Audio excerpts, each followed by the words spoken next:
আচ্ছা আবি, আগামীকালকে তো আরসের আকিকা। এখন আকিকাতে মনে করো যে 500 লোক হইবে, বুঝছো? 500 লোক হইলে তো মনে করো যে অনেক কিছু রান্না করতে হইব। অনেক কিছু রান্না করতে হইলে আমাদের তো মনে করো চিনি রান্না হবে, গোশ রান্না হবে, অন্যান্য আচ্ছা, ফিরনি রান্না হইলে আমাদের কয় কেজি লবণ লাগবে ফিরনিতে? 50 কেজি লবণ। আচ্ছা, গরু গোশে রান্না আমরা, এই গরু গোশে কয় কেজি চিনি লাগবে? গরু গোশে 10 কেজি চিনি। 10 কেজি চিনি। গরু গোশে 10 কেজি চিনি। আর রসুন কয় কেজি? রসুন 30 কেজি। রসুন 30 কেজি। মরিচ আর হলুদ কয় কেজি লাগবে? হলুদ 10 মরিচ। কেজি, হলুদ 10 কেজি। মরিচ 20 কেজি, মরিচ 20 কেজি। আর জিরা মশলা জিরা মশলা 50 কেজি।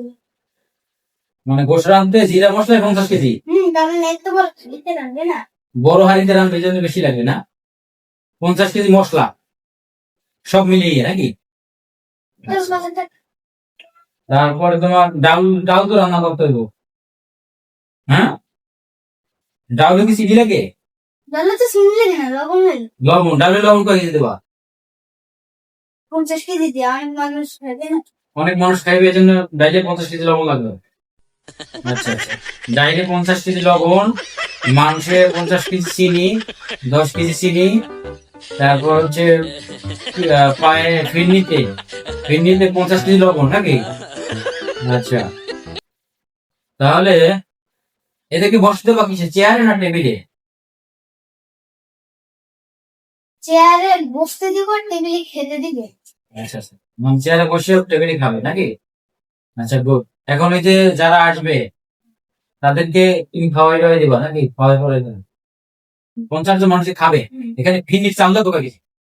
চাল হ্যাঁ, 50 জন মানুষ 100 কেজি। 50 জন মানুষের জন্য 100 কেজি ফিনিট চাল লাগবে। 50 জন মানুষের জন্য 100 কেজি ফিনিট চাল। আচ্ছা ঠিক আছে, 100 কেজি, 100 কেজি ফিনিট চাল, 100 কেজি।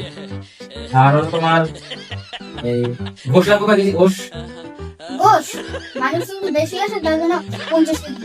সব 50 কেজি লাগবে তোমার।